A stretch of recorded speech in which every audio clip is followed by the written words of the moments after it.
Here's an easy way for you to help us contend for truth in an age of anti-truth. Subscribe to the Issues Etc. podcast with YouTube, Spotify, and Apple. Just type Issues Etc. in the YouTube search engine and click subscribe. For Apple and Spotify, type Issues Etc. in the search engine, hit follow, and leave us a 5-star review.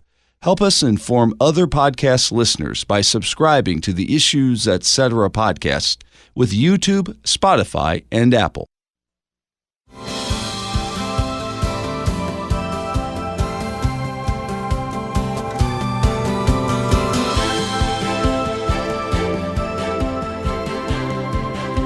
It's sometimes difficult to read the tea leaves when it comes to public opinion on abortion. There's one thing that seems pretty obvious by now, that pro-life sentiment has rebounded since the Dobbs ruling. Some people said it would drop and keep dropping, but it doesn't appear to have done that. And yet the number of abortions, especially chemical abortions, go up. Welcome back to Issues Etc. I'm Todd Wilkin. Joining us for a pro-life update on two issues, the 2025 abortion estimates and a new Gallup poll on sanctity of life issues, Dr. Michael New, visiting assistant professor of social research and political science at the Catholic University of America, senior associate scholar at the Charlotte Lozier Institute, Paige Comstock Cunningham Fellow with Americans United for Life, and a columnist for National Review Online. Dr. New, welcome back. Thanks for having me. Much appreciated. What did you find in the recent #WeCount Project survey? The WeCount Project survey gave an estimate for abortions that took place in the year 2025. They estimated that there were over 1.12 million abortions that took place that year, and that is a slight 1.6% increase from the previous year. How is that survey getting data on what everyone admits are underreported chemical abortions through telehealth? A lot of it's self-reported. They reach out to places that do telehealth abortions within the U.S. healthcare system. So that data is by and large self-reported, and they found that in 2025, about 28% of all abortions were done by telehealth. How have post-Dobbs policy changes led to an increase in the number of abortions? Yeah, basically, state policy choices make a big difference. We saw, sadly, that in 2024, Missouri passed an amendment that put abortion in the state constitution.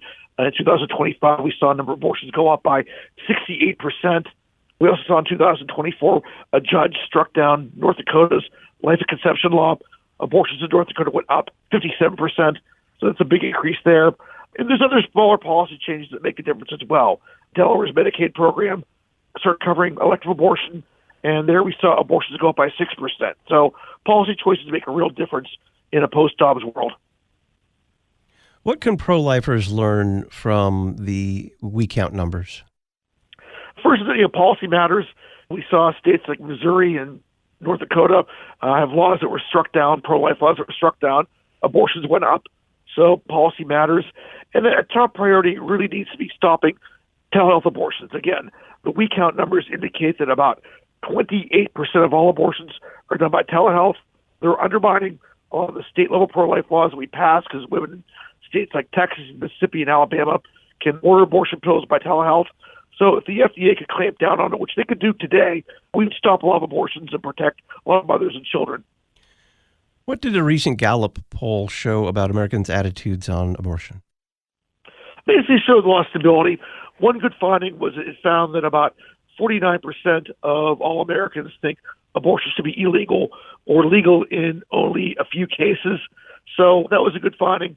But year to year, at least compared to the previous year, it found that numbers were pretty stable. What picture does this and other polls paint of Americans' attitudes on abortion overall? Americans tend to be conflicted. That basically, and that's been the case for a long time. I think that a lot of Americans don't like abortion and they're uneasy with it, but there's also a lot who just don't feel quite comfortable making it illegal. And I think Gallup and a lot of their polls kind of show that picture.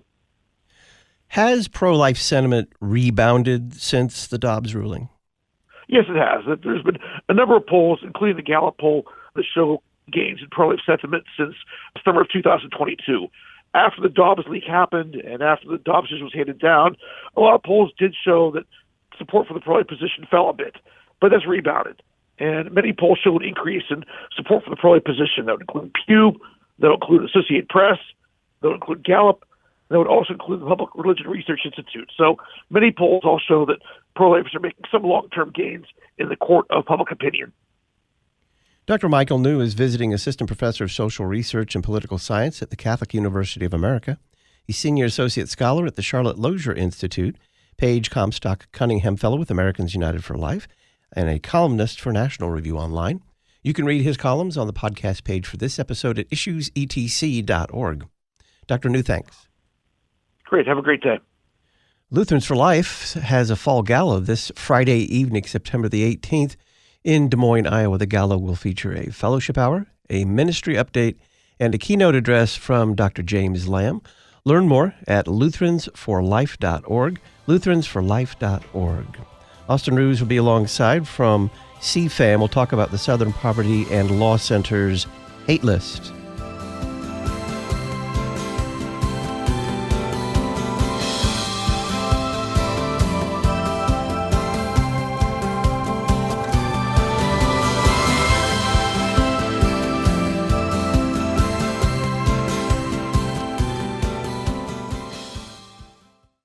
Here's an easy way for you to help us contend for truth in an age of anti-truth.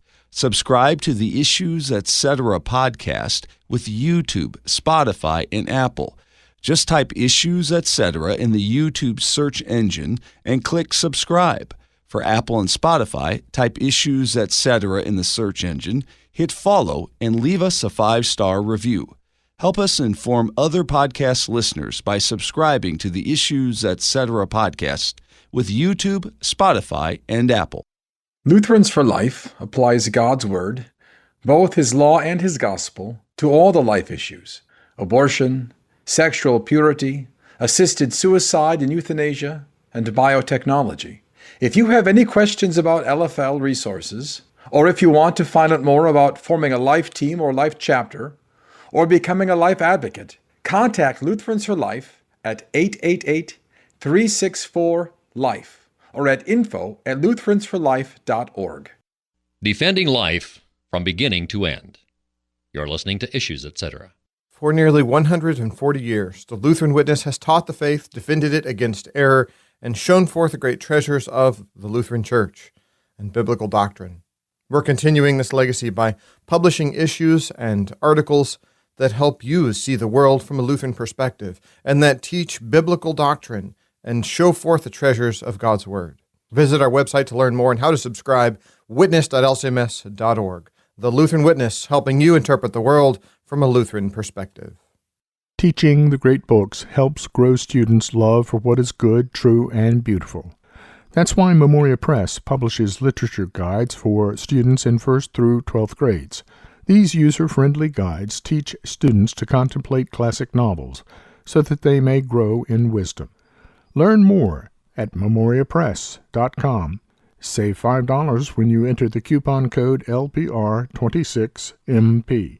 Memoria Press, saving Western civilization one student at a time.